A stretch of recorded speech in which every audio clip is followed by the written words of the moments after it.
Hi, everyone. Hi, and welcome to week 7 of BUTI's Intermissions Series. My name is Nicole Wendell. I'm the Director of Education here at BUTI, and joining me today is Olivia Staton, second flute of the Philadelphia Orchestra, BUTI alum, 12 and 13. Welcome, Olivia. Thanks for being with us Hello. today. I'm so excited to be here. I'm especially excited to talk to students of 2020. I cherished my time at the UTI so much, and I actually am also an alum of 2014. I went 3 times. Oh my gosh, I have the numbers wrong. Jeez. Forgive me, 3 times. That's amazing. You must have Big really fan. loved it. Oh, I really did. So, yeah, so you went 12, 13, 14. Which was your favorite year? I don't I don't think I had a favorite. They were all really different.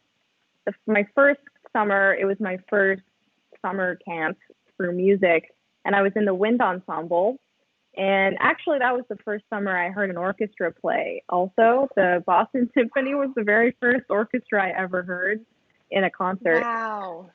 So, I mean, that's a whole special experience in itself. Just a big summer of firsts and Actually, being let around. me ask you about that. What was that like? The first orchestra you ever heard live. Yeah, What did you feel? What did you think? What happened in your brain? it blew my mind. It was amazing, especially the nature of Tanglewood and the shed in itself is so grand, and getting to sit outside on the lawn. And I mean, the music was, it blew me away. And to think that I could play the flute for a job and be a part of something like that, I'd never realized that before. So that was amazing in itself. But then also the whole aspect of being with other students, other people my age, and learning from them. I think my first summer there, probably the biggest thing I got out of it was being able to learn from my friends and making friends too that also liked music. So yeah, that first summer was magical. I'm sure. Yeah, everybody says the same thing. It's exactly the same word, magical. It's hard to quantify that. What are I don't know, to you, what when you say it's magical, what does that mean to you? It's a volume of different feelings, and it creates a magical feeling. I don't know. Magical. Yeah.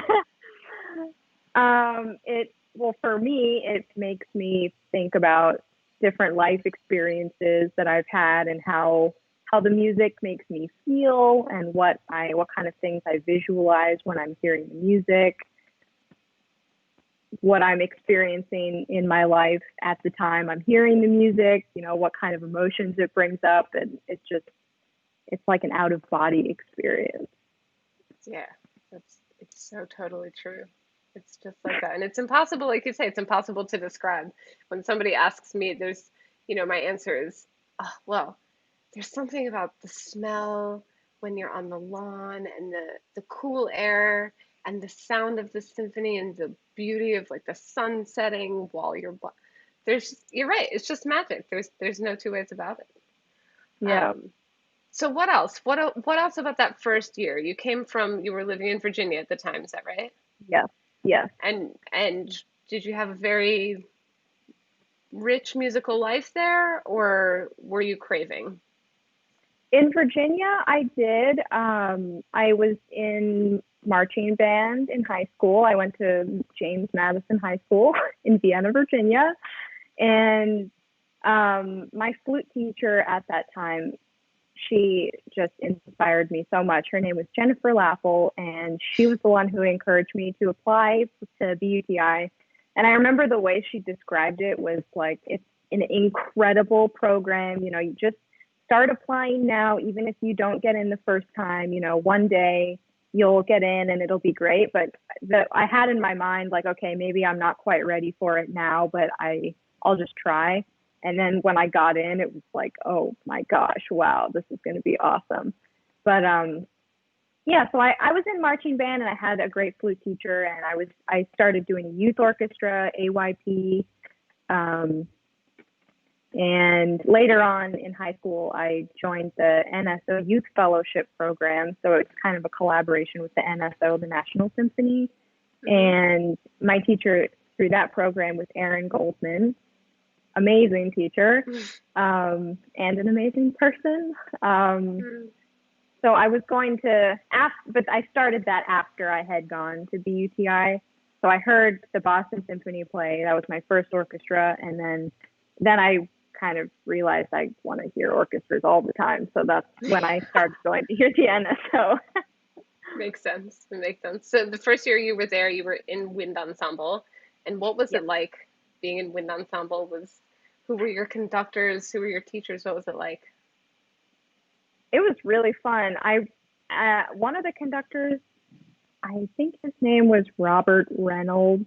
Yes. Yeah. Yes. It was so much fun. It was such a different experience than my high school band. My high school had a great band, but the band at BUTI was the wind ensemble, not the band. It was definitely a little more disciplined. Everyone wanted to be there. Sure. That made a big difference. Yeah, actually the music was way harder in wind ensemble. And in later years when I did the orchestra program, the music for the wind ensemble was like technically extremely challenging. I remember that. Wow. Yeah, but it was a lot of fun. And then you came back year after year. And what were those experiences like in comparison to the first and in comparison to each other? What are all those things you remember? Well, so the first summer was kind of just an introduction to music, basically. I met a lot of amazing friends who are still my best friends today. So that's amazing how that happened to work out.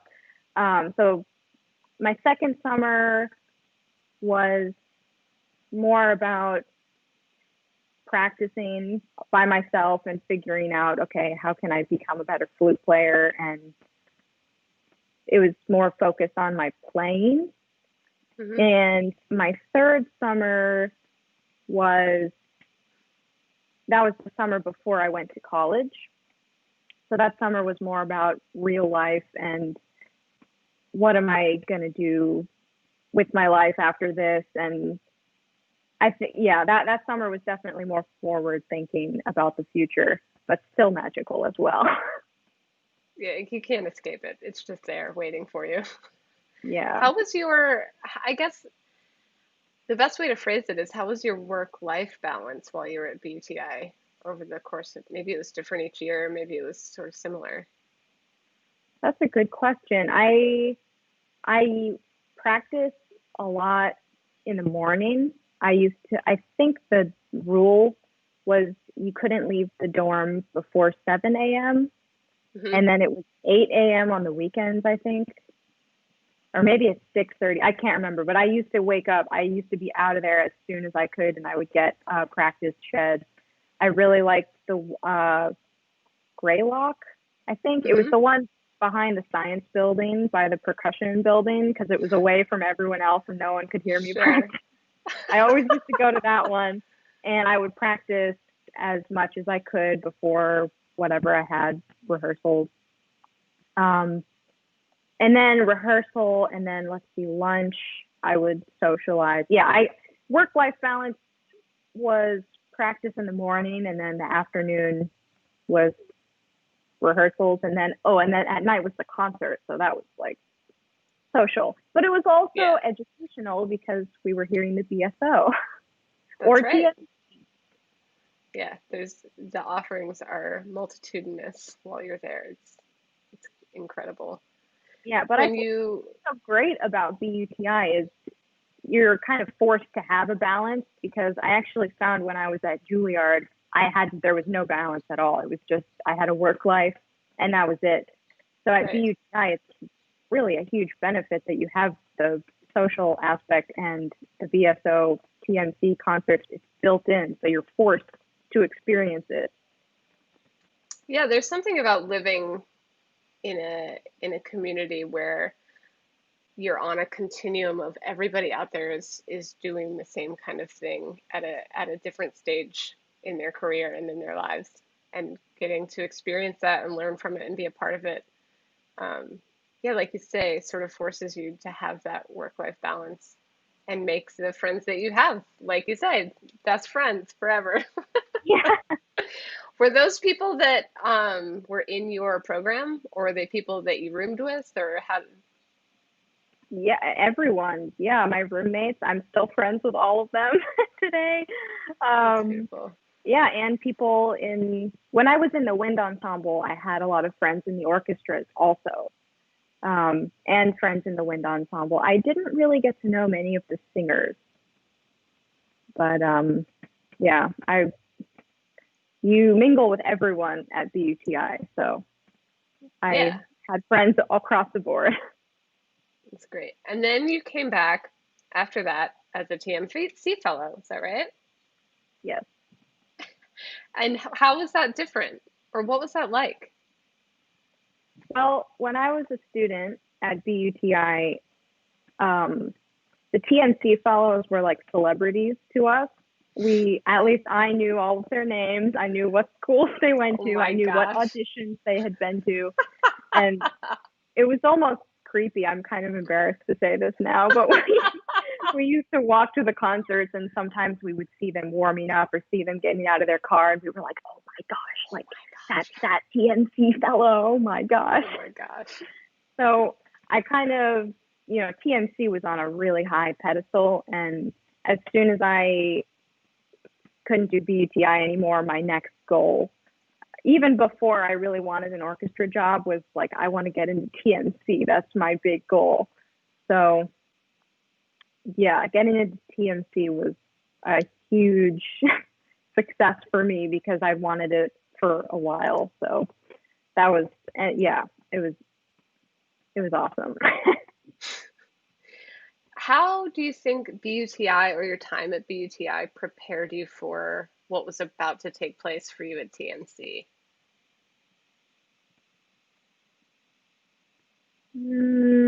Probably actually the work life work not work balance. At TMC, it's a little bit harder, I found, because you're older, you're in college, and um, it's different. It's different when you're at an older age, and it's harder, I think, to have a balance. It's easy Sure. to socialize more and not practice as much. So I think BUTI actually, because I started at a younger age learning how to manage my time, maybe, I don't know, I'm still working on it today, We managing all my are. time.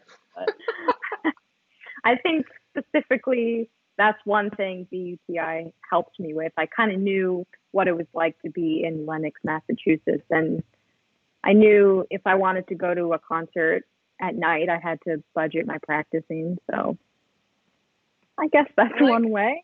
I like when you think of it like that as kind of a budget. You think of your practicing as like, okay, I have time to spend or I don't, and I have to fit that kind of thing in. So I yeah, I like the way it's thinking of that. And then when you were at TMC, is that really when it solidified in your head, like, I want an orchestra job? This is what I want to do. Or did that come at Well, a different time? no, I knew I wanted an orchestra job when I went to BUTI and when I saw the BSO, but I didn't really think about what the process would be when I was at BUTI. I hadn't. I knew that's what I wanted, but I didn't really know how to what that process would look like in the years to come. And actually, when I was a TMC fellow, I had already gotten my job in Philadelphia. So that summer was my last experience as a student, which Wow. was really special because you're only a student I mean, you're student for life. Danny Masukawa, the principal bassoonist here, says that all the time, student for life. But you're only a student in college and in high school. You're not there forever. So it was hard to decide if I was going to go to TMC or not because I had this job waiting for me, but I knew it was going to be really valuable, and I still have a lot to learn, but I knew that summer, being around the BSO musicians and my colleagues, I knew I had a lot to learn from them, and I did learn a lot from them. So I'm very glad I went. I'm sure. And yeah, wow. I can't imagine landing a job at that time in my life in up somewhere like the Philadelphia Orchestra. How did you do that? What I mean is, what was the process like? You know, from point A sort of to point B, like how many auditions did you take before you took that audition? What did it do? Tell me the process. So Philadelphia was my fifth audition, and I'd been taking auditions for a year. And I got Philadelphia in April of 2018. So my first audition ever was January of, I guess, 2017. So it was like exactly a year that I was really focused on auditions. It's definitely a lot, I found, of a mindset to have. I think my first audition, I think it's important not to take auditions just for the experience. Mm-hmm. And that's something my teacher at Juilliard, Jeffrey Kainer, really strongly believes, that you shouldn't just take a million auditions and see what happens. You have to be really intentional about it. So the first audition I took was, I guess I can say it. Yeah, it was for Seattle Symphony. I'm not embarrassed. I didn't win. I didn't even advance. But I felt like I prepared really, really well. I knew I really wanted that job. My family lives near Seattle. So in my head, I told myself, I really want this job. And so I felt like I played well in the audition. But I wasn't disappointed. Obviously, I wasn't disappointed. I didn't win. I didn't deserve to win. That was not my time. But in all my auditions, I felt good. I felt like I played well. I think the one thing in my mind that was different for Philadelphia was I had more trust in myself. Mm-hmm. For the first couple of auditions, it was, I really wanted the job, but I knew, okay, I still have a year left in school. Like, I don't have to worry that much. Mm-hmm. And then as I got into my senior year at Juilliard, my mindset was a little more like, okay, what are you going to do? There's a little more pressure. And it was during that time, there was one audition every audition I thought I played well, but this one particular audition, for any flutists who are listening, the first excerpt I had to play was Daphnis and Chloe, and the opening scale is notoriously scary, and I think I played like 3 out of 8 of the notes. I just was so nervous. Anyway, where was I going with that? Yeah, I put a lot of pressure on myself. So for that audition, I did not do well. But when I changed my mindset to trust more in myself and to trust, one day I will get a job. I have to, trust and believe that that's going to happen, and then it will happen.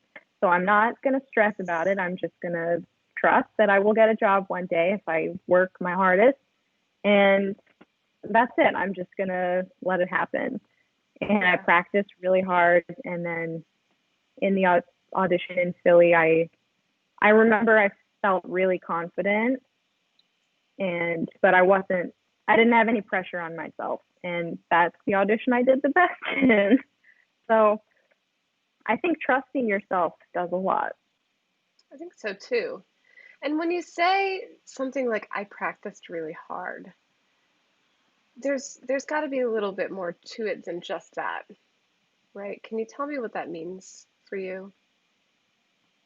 When I say that, I guess I mean I didn't do anything else except eat and sleep.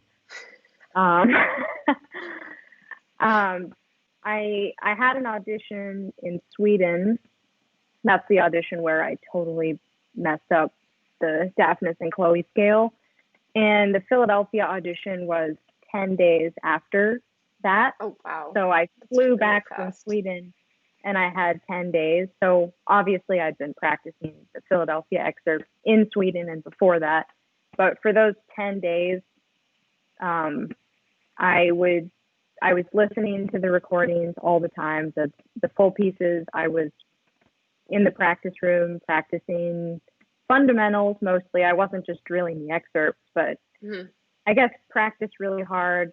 I guess my mentally I was focused on that audition a lot.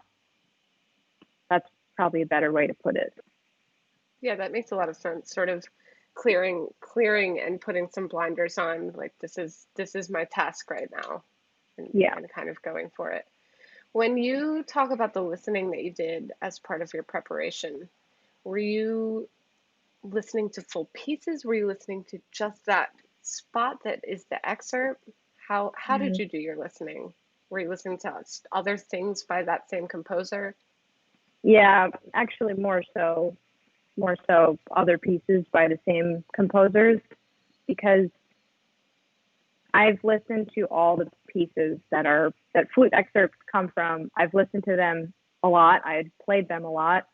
Um, so I found it more beneficial, like especially excerpts from Beethoven and Brahms symphonies. I listened a lot to string quartets Mm, and string chamber music, Mendelssohn, um, all those classical composers. I mainly listen to string chamber music and then string and piano chamber music. I think that it was more inspiring for me to listen to instead of listening to Brahms 4 over and over again. sure. So, Were you looking to glean insight about style, about technical kind of tools that each composer uses? Were you like just trying to get into the music, be inspired, as you say? What was your goal with that? yeah, a lot of it is getting the style from the string players. Um, yeah, the style and also learning more about the composers and their process and their where their music comes from in their gamut of compositions. Um, yeah, I love violin music, and when I play solo pieces, I'm always thinking about what a violin player would sound like, and also the way they move. I think it's just so not flashy, but it's just so athletic looking. The way they move their bow arm, and I wish that I feel like the flute. I just have this one thing. I can't. There's not a lot I can show as much as a violin. They can move their head, they can move their bow arm, they can like flip their hair and stuff. And I don't know. When I play solo pieces, I like to imagine I'm a violin player. Also, I love watching violin competitions, like the Queen Elizabeth Oh, competition yes. and Tchaikovsky competition. I get so much inspiration from seeing people so focused on a goal, and also things like the Olympics and figure skating competitions, gymnastics competitions. I love what it's so inspiring to see that. And for my Philadelphia audition, it was the Winter Olympics were happening, so Oh, that was wow. so inspiring for me. I treated that audition like the Olympics. I remember before I went to the hall, I was watching. Can't remember what sport. I think it was like downhill skiing or something, but I tried to imagine that I was going to compete in the Olympics. Well, I mean, you kind of are. It kind of is the Olympics of this field, is to be at Yeah. those kinds of auditions. I mean, the preparation for the way that you say, all I did was sleep and eat and do this thing, train, very similar mindset. There, a lot of people that I've talked to have even mentioned reading basically sports psychology books and articles and that kind of material, even if it wasn't specific to classical music, because the parallels are just, so numerous. Did you do Yeah, any of that kind of reading, or do you I continue to? did. I read actually when I was a student at BUTI. I went to the Lenox Library and I read The Inner Game of Tennis.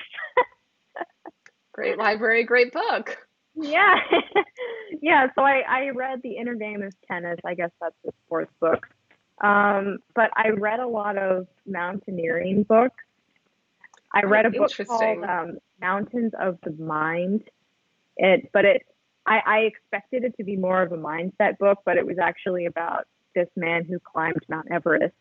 And I read more books about climbing mountains and just a lot of like outdoorsy, like Alex Honnold. I'm really inspired by him, his climbing, because I think that mindset is also, it's similar, but they're obviously, they have to be more extreme about it because their focus is dependent on their survival, or their survival is dependent on their focus. So that makes auditions seem like a walk in the park in Right. comparison to something like that. So I definitely took a lot from those books about focus. Wow.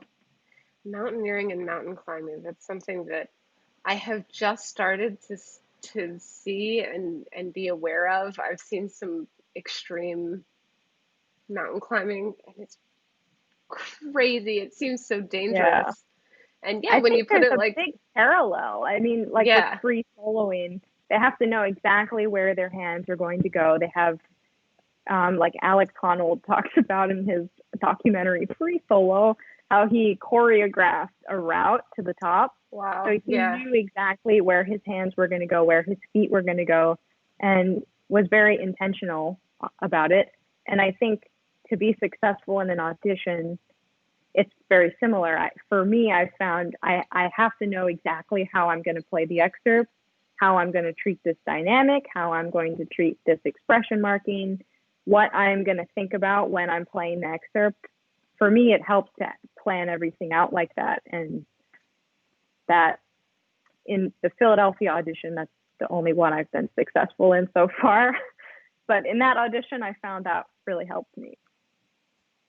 that is really helpful to have a plan to know what's coming, to decide beforehand. Before you took your first audition, how much time did you spend working on the standard excerpts, doing this kind of, I guess, path preparation work before you ever took your first audition? Mm, I guess maybe a few months. Um, I think my for my first audition, I wanted to play the excerpts well. That's the Hmm. mindset that I had. Hmm. So I just practiced the excerpts for a few months. Um, but over the course of that year, I was taking auditions. I realized you have to do more than just play the excerpts. So my practicing definitely evolved. My practicing for auditions. For that first audition, I just practiced the excerpts, but Hmm. over time, I started incorporating the excerpts into my warm up Mm. regimen. So I wasn't actually practicing the excerpt itself. I was just practicing the technical elements of the excerpt into So my like you would fundamental do a practice. scale with like a slur dot dot 16th notes, for example. You'd take some of the technical elements out of what was hard about the excerpts and put it into like an Exactly. exercise. Yeah. Yeah. Or I would practice the excerpts, but change the tempo and change the rhythm and practice it for resonance or tone or something. Like Hmm. for any flutists who are listening, the Mendelssohn Scherzo, I still practice it like this. I'll practice it twice as slow and not practice it for technique, but focus on getting a beautiful sound on every single note. So I think, and I would, the bulk of my practicing would be that type of practice. So I wasn't really practicing the excerpts as excerpts. I was just practicing elements, and then I would listen a lot to pieces, and then I would more practice by playing along with the recording. And because I practiced all the technical elements of it, all I had to work on was what I wanted to say. Mm-hmm. So I found that it worked better, I think, and it felt better too to play. I didn't feel like I just was playing like a robot. Right. Yeah. And I bet when you're playing, especially in the audition itself, you're hearing the rest of the symphony or all the other parts or who you're playing with at any given moment. And it probably feels less isolating. Yes. Yeah, I think that part of the tough part and something that I think students, if you're watching, you have to train yourself for in all of your auditions, not just for orchestral auditions, is that feeling of togetherness even when you're alone. Because even in a concerto, I mean, it's egregious when you're doing an orchestral audition to play this one part when it's happening in the midst of so many other things. You're on stage, you're playing solo. But also with your college auditions or your BUTI audition, you're playing your concerto alone, and to not feel so alone, to really be hearing the music and play with your accompanist in your head or another instrumentalist, which takes training too. Yeah, definitely. Did you keep notes? Yes, so I started writing in a journal many years ago, and I'm so glad that I did that. Just, in general, a journal. I still write in a journal. Highly recommend it to anyone. But I started keeping track of everything that I practiced. I think I started my first year. No, I probably started it the summer before my first year at Juilliard. So I have, I think, 5 or 6 moleskin notebooks that are completely filled. So every day I write the date and the day of the week and everything that I practice. And then if I have a performance, I'm kind of particular about how I organize my things. So if I have a performance, I put a square box around it. I shouldn't disclose how weird I am about that. But anyway, no, there's something very special about a journal and a planner and the colors and the shapes. There's something special there. Color-coded things, little tabs. Yeah, I'm very into all of that. Oh, yes. But and writing down like how I felt after this performance and what I could do better. And then over time, I'm able to go back and look at a performance that didn't go well. Like, okay, I can look at what did I practice that day? What did I practice the day before? What contributed to why I didn't feel good? Or the opposite, if I had a great performance, what did I do? And for auditions, that was really helpful to see how I practiced for the audition and what worked and what didn't. So, big fan of keeping notes. Yeah, I think so. And correct me if I'm wrong, but I get the sense that this note keeping or journaling helps you also with your self-talk. I think it's easy to be like, oh, that was terrible. I'm terrible. It was awful. But when you are continually writing, maybe it makes it easier to be more clear and almost disassociated from that. Do you experience that?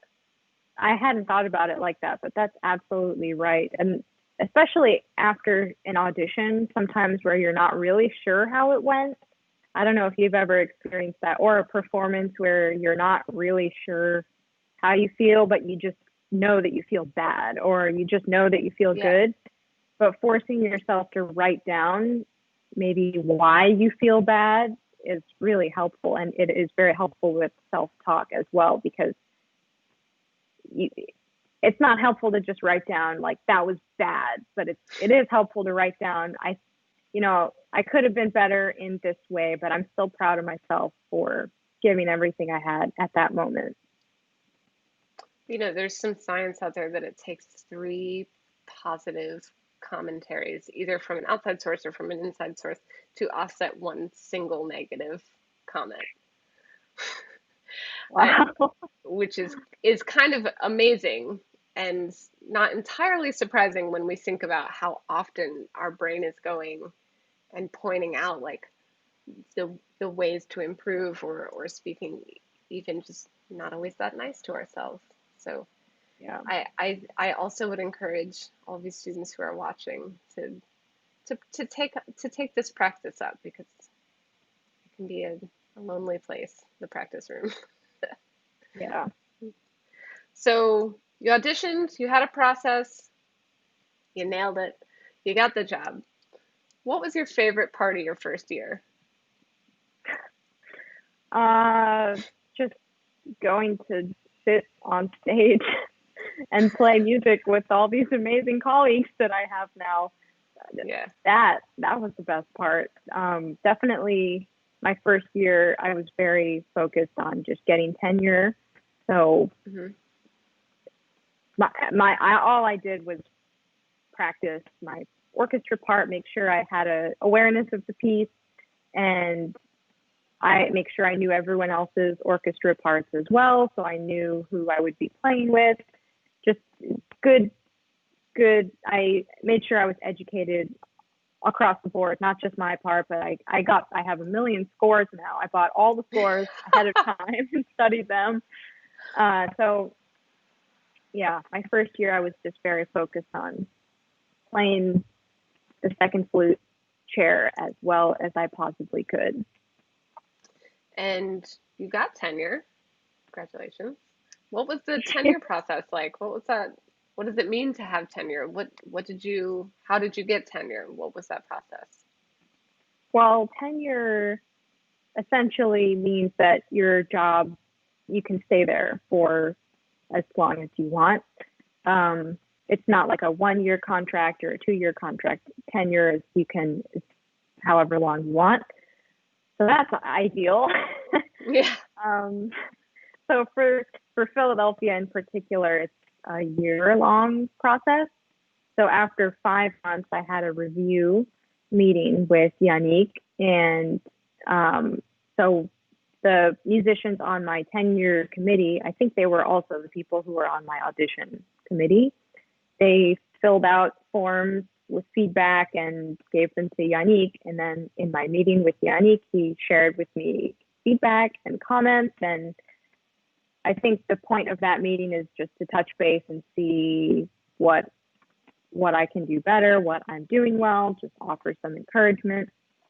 So the comments I received in that meeting, one of the comments that I got was to play out and to play louder and to not be so shy, which I'm not surprised I got that comment. My first job, I've never had a job before. I probably was playing too timidly and making sure I was playing perfect all the time, but that wasn't the point. That's not the point of second flute. And I learned that. So I took that comment very much to heart, and I think either there was a concert that night or in rehearsal the next day. The next service we had, I remember I played so loud, and I was just looking at Yannick like, yeah, look how loud I can play. I'm going to play so loud. And it went well. A month later or something, he told me, he was like, okay, Olivia, you can play a little bit softer. And I was like, yes, I did it. So success. I had my final tenure meeting in Saratoga, not quite a year ago, I guess almost a year ago. And Yannick played a funny joke on me where he went through everyone's papers and he said, oh, okay, so it's exactly what I thought. You're fired. And he was joking because I think he knew I was very nervous, but he was joking. He said, "Oh, you got unanimous yes, congratulations," but he made a joke and it was very scary. That's a bad feeling. But you did at last get tenure. Congratulations. Yes, thank Wow. you. Oh my gosh. I can't imagine walking into that meeting, how nervous, how nerve-wracking that must have been. How do you calm your nerves? Do you? Can you? Well, for that, there was no hope. uh, Meditation is great. Everyone's doing that nowadays, but it is really great. Yeah. I'm a big yoga person. I practice yoga a lot. Yeah, and I don't really drink, I can't drink a lot of coffee. Otherwise, I get really anxious. So just breathing, I think, is a blanket statement to calm nerves. Breathe. Yeah. Breathe. Don't hold your breath. Yeah. Very important for life. I wanted to ask you a question from a student, and it's about she has a couple of questions. Her name is Maya Stock. She's going to be with us this summer for the first time. Oh. So she wants to know on the day of your audition or on the day of any audition, how much would you advise a young flute player to warm up or to play on that day?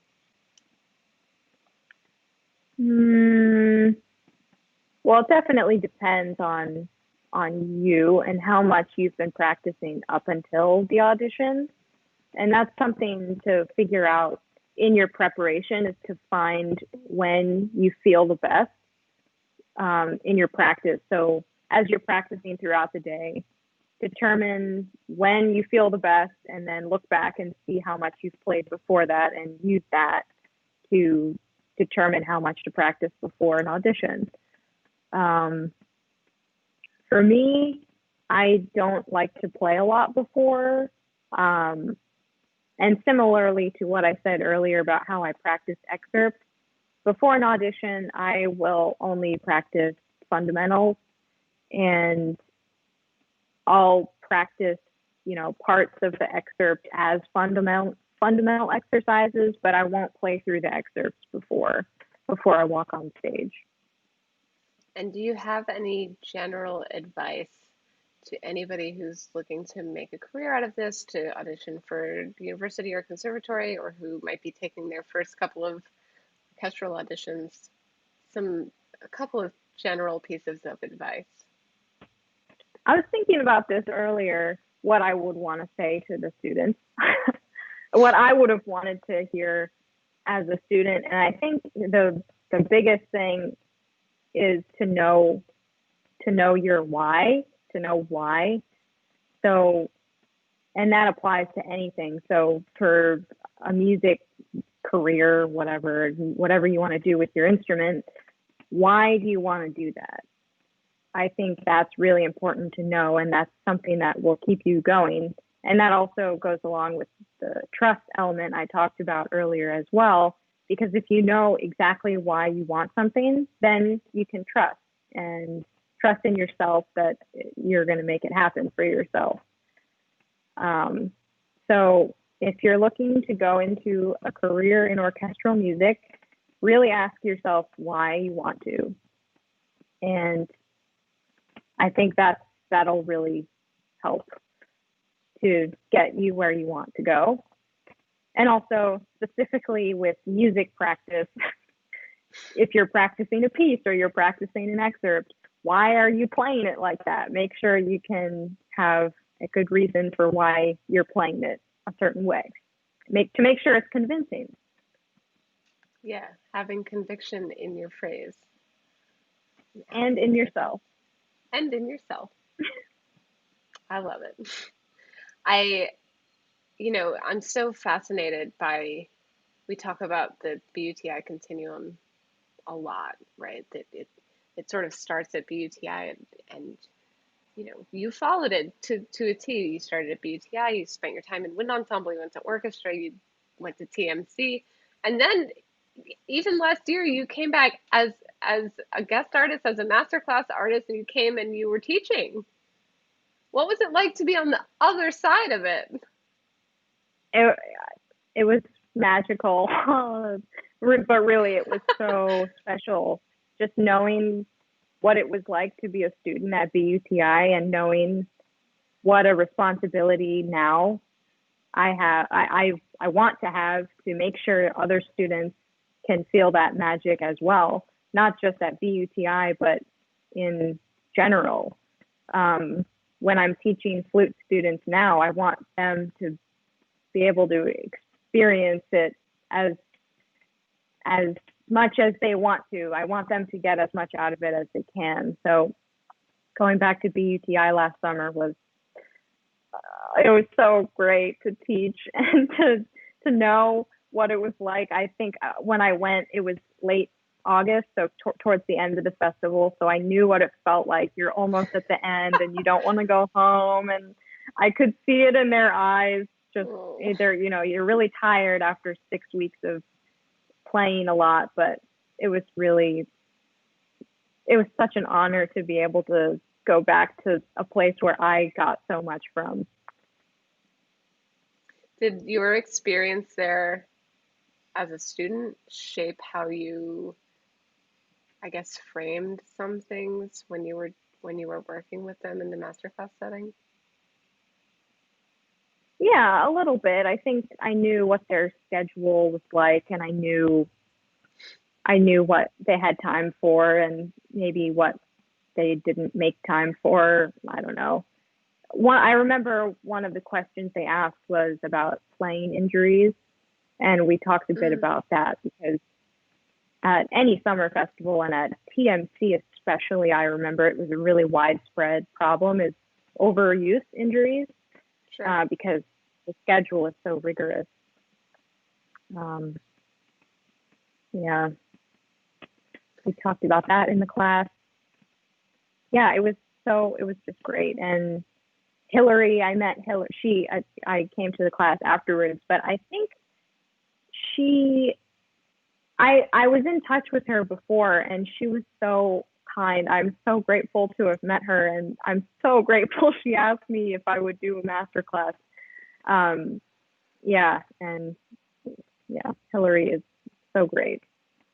She is so great. And I think that is it right you met her also maybe over a lunch to also meet Joseph Conyers, who is the associate principal of Philadelphia Orchestra? Yeah, I'm trying. Oh, yeah, I think it was when it was when I was a fellow. I went to TMC the summer before I started in Philadelphia. Right. So I met her that summer, and Joe Conyers was there, and I hadn't met anyone in the orchestra yet, except for the people who were on my audition committee. I'd met them at the audition, but she introduced me to Joe Conyers, and we went out to lunch, and that was so great getting to know Joe, and he kind of told me a little bit about what the orchestra was like and what to expect, and yeah, that was an amazing lunch. Yeah, it's funny, you meet, it's such a network. You meet BUTI alum all over the place, and they can be so wonderful in so many ways as friends, as mentors, as just a way to connect to somebody that you don't know yet, or a friend in a new place. Very, very cool. What's happening these days at Philadelphia Orchestra through this sort of summer, this crazy summer, and through the pandemic? Well, I'm serving on a orchestra committee right now, so we're very busy. Wow, with that. So I'm in touch with our management a lot and with the AFM. So I don't actually know what the fall is going to look like yet. There's going to be a big announcement on August 17th, what the Philadelphia Orchestra is going to be doing. I don't know if I can give anything away. Yeah, mark your calendar. I don't want to give it away, but I can say that I'm really excited and I'm really grateful to be in this orchestra for a lot of reasons, but for two reasons. One, they're committed to keeping us on stage and in front of an audience. And I'm just so grateful for that. They're really forward thinking about ways we can connect with audiences, and they're not just going to, give up. And I think that's great. And a second thing is their commitment to diversity and inclusion, which since I joined the orchestra, I've noticed that my first service with the orchestra was a reading of 6 pieces by 6 female composers. That was my very first thing I ever played with the orchestra. So I definitely felt like that got me off on a good foot here at the orchestra to kind of know what they were about. So yeah, the orchestra has a great initiative to promote women composers and people of color. Our composer in residence is Gabriella Lena Frank, and we work a lot with Valerie Coleman. And these are things that the orchestra has been doing since I've been here now, which I think I'm really proud to be part of an orchestra that is part of the conversation regarding diversity today, and they're committed to keeping the conversation going. So I'm happy very to grateful. hear that. Yeah. So your outlook, and it seems like also the orchestra's outlook itself, is positive about the future of orchestral playing and staying on stage. Definitely. I'm happy to hear that. I'm really happy to hear that. How have you yourself kept busy over the summer and, as things were sort of canceled in the spring? Did you take up any new hobbies?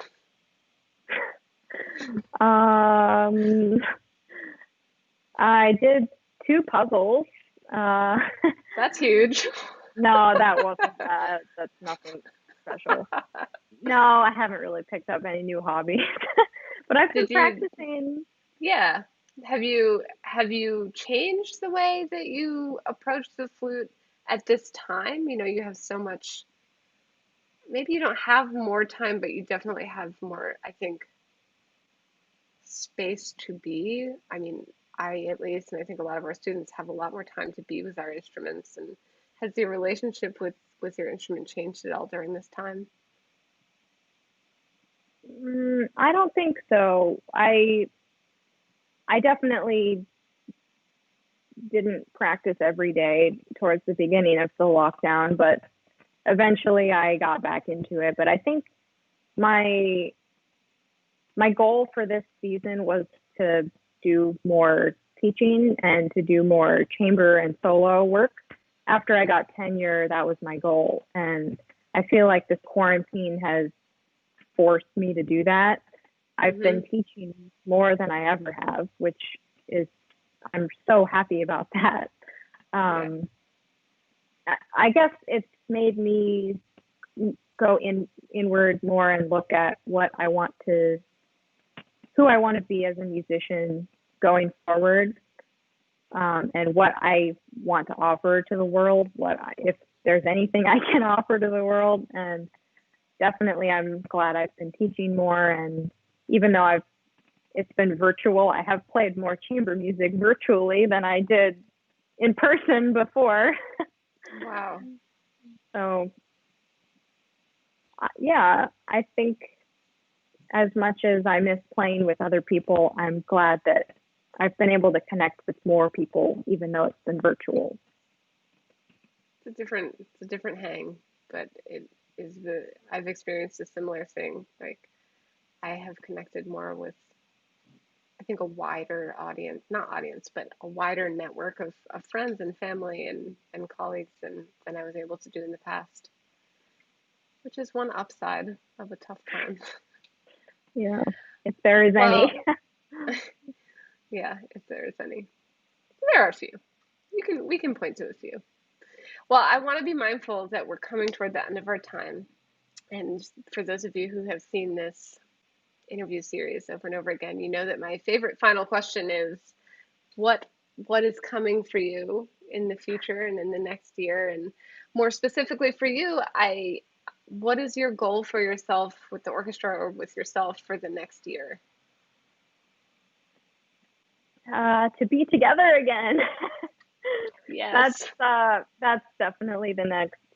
Well, more imminently, I'm going to be leaving Philadelphia soon for the first time. I'm going to be going in a car for the first time since Oh my March gosh. soon to visit my family. So that I'm very much looking forward to that. Wow. Are you going in a car to Seattle? No, but I have to go to the airport. So. Oh, okay. It's a long drive. Well, Olivia, thank you so much for spending your time and your afternoon with us. I'm sure that our students appreciated it more than anything, and I myself enjoyed it very much. Thank you so much. Thank you for giving me this platform to talk about myself and how Thanks much for I love BUTI. Well, thanks for sharing your wisdom and your love of BUTI with us. I hope you have a really wonderful night, and to all of you watching, take care. Thank you.